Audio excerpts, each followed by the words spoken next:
Bonjour Anna. Salut Martin. Salut, alors de quoi tu vas nous parler aujourd'hui? Alors aujourd'hui, ce que je vous propose, c'est de découvrir une compagnie américaine. Oui. Comme son nom ne l'indique pas. C'est Norwegian Cruise Line. Tu connais? Je connais, oui, effectivement, le nom. On l'appelle NCL comme ça couramment dans le jargon. Et en fait, c'est une compagnie qui n'est pas très connue des Français, mais qui a vraiment des choses intéressantes et un concept que je voudrais vous expliquer aujourd'hui. D'accord, alors dis-nous en plus. Le concept, c'est freestyle, je vais dire avec l'accent. C'est-à-dire qu'en fait, à bord de leur bateau, il y a plein d'équipements et d'activités gratuites. Une fois qu'on a payé le prix de sa croisière, on peut le faire gratuitement à bord. Des aquaparks, sur les derniers bateaux, il y a même des kartings. Le premier karting à ciel ouvert sur un bateau de croisière. Wow. Il y a jusqu'à 23 possibilités de restauration à bord des bateaux. Donc c'est énorme quand on sait que Costa MSC c'est 12, 15 max, c'est vraiment incroyable.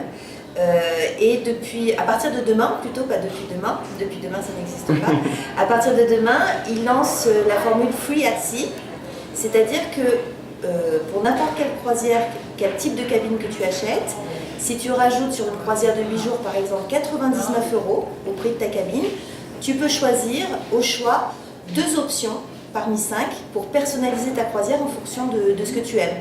D'accord, mais par rapport au prix, puisque tu as parlé de prix, est-ce que c'est vraiment différent entre MSC et Costa, disons, les compagnies plus connues? Alors en fait, si on compare, ce qui est comparable, parce que les compagnies de croisière proposent plus ou moins les mêmes itinéraires, selon les typologies de cabines, on est sur des tarifs qui sont à peu près équivalents.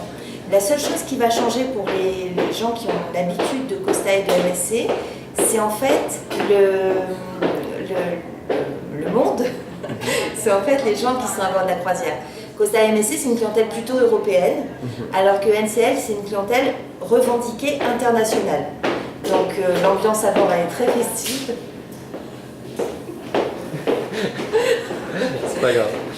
Donc c'est une clientèle beaucoup plus internationale, avec effectivement, par exemple au niveau des spectacles le soir, sur Costa et MSC, on est sur plutôt des spectacles visuels, on va dire. Alors chez NCL, tu vas avoir des comédies musicales, qu'on peut voir aussi à Broadway. Tu vas voir des spectacles de stand-up, de comiques, ce que tu ne verras pas sur les compagnies européennes. C'est vraiment une ambiance tout à fait différente. Et les Français ne sont pas perdus sur le bateau, étant donné que... Du moment qu'ils sont anglophones, ils ne sont pas perdus sur le bateau. Il faut savoir qu'à bord des bateaux NCL, il y a toujours du personnel francophone, avec ce fameux petit drapeau bleu-blanc-rouge. C'est le drapeau de la France pour ceux qui ne connaissent pas. Donc ils ont toujours un interlocuteur à bord. Et puis tous les journaux de bord qu'on laisse dans ta cabine sont dans ta langue. Pareil pour les cartes dans les restaurants. Donc il y a vraiment moyen de se débrouiller. Alors Anna, tu as parlé de Free at Sea. Est-ce que tu peux nous en dire un peu plus? Oui. Donc ça commence à partir de demain, à partir du 2 avril. On achète sa cabine, celle qu'on veut, intérieur, extérieur, balcon ou suite. Et on peut choisir, si on fait un itinéraire de 8 jours par exemple, 2 options pour personnaliser sa croisière. 2 options au choix parmi 5. Alors ces 5 options, c'est par exemple le forfait boisson premium qu'on peut choisir juste pour 99 € de plus et un crédit bord pour acheter une excursion pendant la durée de sa croisière. Ça peut être aussi, je regarde mes petites notes, un forfait dîner de spécialité. C'est-à-dire qu'on peut choisir 3 restaurants de spécialité et pendant la croisière, on pourra aller dîner 3 fois dans des restaurants différents et thématisés, mexicains, japonais. Donc c'est vraiment pour chacun la possibilité de personnaliser au maximum son voyage. Bah, c'est superbe. Et par rapport aux itinéraires? Les itinéraires, donc ils font tous les itinéraires classiques, y compris par exemple la Baltique, l'Europe du Nord, la Méditerranée. Les ports de départ, comme les autres compagnies américaines, ça va plutôt être Barcelone, Rome. Mais une fois encore, je le redis, parce que c'est souvent un frein pour les Français, c'est rien du tout aujourd'hui de rejoindre Barcelone ou Rome en avion. Et c'est pas plus cher que d'aller à Marseille, par exemple. On a la possibilité, nous, de proposer des vols, j'imagine? Nous, on propose. On a un service aérien qui s'occupe des packages, vol, hôtel, transfert. On a vraiment cette possibilité-là. Et je voulais mettre l'accent sur des itinéraires, par contre, un peu plus rares. Ils proposent notamment, c'est la seule compagnie à proposer un tour complet d'Australie.